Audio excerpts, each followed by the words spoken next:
Hi Sagittarius, mid-month, July 2026, mid-month muna po tayo ng Hulyo. Kuha tayo ng ilang guidance advice, messages para sa inyo. Mid-July. Sagittarius, kamusta? Kuha lang tayo ng ilang guidance advice. Sagittarius energy, anong kailangan pong marinig ng mga taong ito? Anong kanilang aasahan ngayong mid-month? Message? Sagittarius, any guidance? The Tower. Sandali, may gusto ko mga The Tower. I see na maaring may ilang surprises. Unexpected events, ganapan na pwedeng parating para sa inyo. Expect the unexpected. Stay flexible, adaptable sa anumang pwedeng parating. Sagittarius, ay pa tayo. Anong asahan nyo? Justice card. Natatanggap nyo ang tamang hustisya na alam nyo yung deserve nyo. Sobrang magkoconnect yan astrologically kasi may kaganapan. The Lovers. Meron bang kinakasal ngayon? Or ikakasal? For some of you, general message tayo ha. Sobrang nagbibigay din kasi ngayon si Planet Uranus. Ito ay nasa inyong mga 7th house of relationship, partnership, marriage. The Justice card ay narito. It could be surprise, unexpected. Ganun ba? Or magbibigyan kayo ng pagkakataon to travel. Kasama ang mahal mo, mahalaga sa'yo. Yes po. Tinapos na tayo, The Lovers. Love is in the air. Hindi niyo pa man ito ma-realize. Or maybe ito yung pinaka-advice. More quality time kasama ang mahal mo, mahalaga sa'yo. Or kung single ka pa man ngayon, maaaring merong love proposal na parating or marriage proposal. Ganun yung energy, kuha na lang tayo. The Magician. So nakukuha natin yung energy ni Gemini. Right now, it's in your 8th house. Yung planet ruler ni Gemini, Mercury, is in your 8th house. Naka-retrograde pa rin po si Mercury, planet of travel, as a travel sign, Sagittarius. Kahit sa simpleng plano, meron bang pag-uwi, pagbabalik, or merong magbabalik, reversal tayo every time. Merong connection, reconnection, reconciliation, pwedeng merong mag-resurface. The Lovers, it could be an ex-lover. Ganun yung enerhiya dito, guys. May ganun ba? Pero, yes. Para sa ilan, maaaring matagal nyo na itong hinihintay. Sa ilang na-mention ko ang lawak, guys. So, nakikita ko, it could be a surprise. Pagdating sa buhay pag-ibig, kung single kayo and ready to mingle, pwedeng mag-reappear, may mag-reappear if ever may ilang experiences na kayo sa love. At sinake-shake na rin kayo ng universe. Out of the blue, maaaring magparamdam siya ulit kahit over the net. Or kung kayo couples in a relationship nga, I see travel together, more quality time, or merong healing na magaganap, healing conversation, pag-uusap kahit over the net.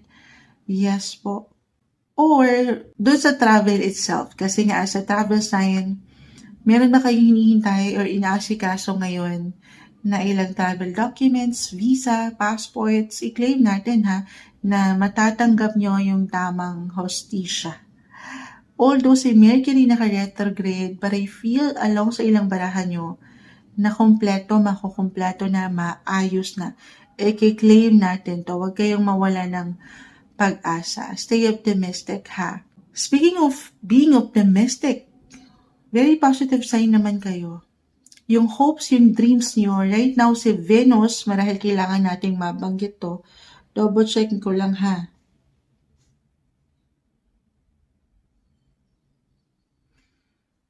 Yes, si Venus right now nasa inyong mga 10th house of career. King of Pentacles ay narito. 9 of Wands, wala namang madaling trabaho. Maaring naging challenging din yan para sa ilan, may ilang obligations Kailangan i-priority, pero easy-peasy na lang to sa inyo, Sagittarius. Napupuna kayo, napakikinggan kayo, hindi po imposible na may something good luck din akong nakikita sa part na yan. Alam ko matamis kasi sa The Lovers umangat eh. Kung hindi yan patungkol sa love life, could be connected po sa inyong mga passion na matatawag. Na hindi lang kayo parang nagtatrabaho dito, pero nag-enjoy din kayo kasi mahal nyo yung ginagawa nyo. Mahal nyo yung mga service nyo or serbisyong totoo. Nagko-compromise sa mga situation. Hindi man perfect. Si 9 of Wands naging challenging, ito yun. But at the same time, patiently waiting lang kayo sa mga ganapan. Or ito yung pinaka-advice. Stay put lang kayo, parating kayo sa mga patutunguhan nyo. I feel na meron kayong patuloy na travel opportunity. Ayan. Or kung meron ba kayong inilalaban. Hindi isang legal advisor si Moonchild. The Justice card, iniaangat sa batas. Ayan. Meron akong magandang chance na nakikita, it could be unexpected. I-claim natin ito as long as alam nyo na pinapaangat nyo po ay pawang katotohanan lang. Yes, patuloy lang kayong nagpapakatotoo. Win-win yung situation na ating nakikita. Winner. Lalo pa kung ito naging challenging, hindi naging madali ang mga bagay, pero kayo ay nang laban.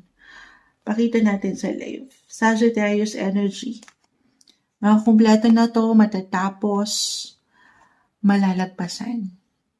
Okay. Speaking of matatapos, meron tayong darating na full moon end of this month that highlighted your 3rd house. Travel din yan, guys.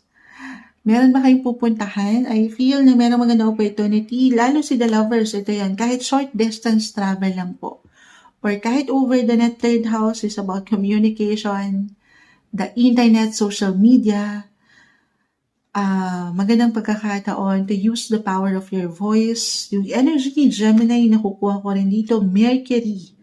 Regardless sa zodiac sign na nababanggit ko, this is about your voice, yung feelings nyo, or kung kayo'y napakalawak na rin po nung malawak rin po ang communication sector. Maaaring ito ay sa paraan ng pagsasalita, pag-share nyo, pagiging expressive, or pagsusulat.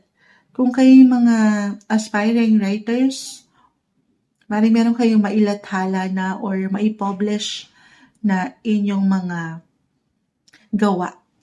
Tama ba? Oo.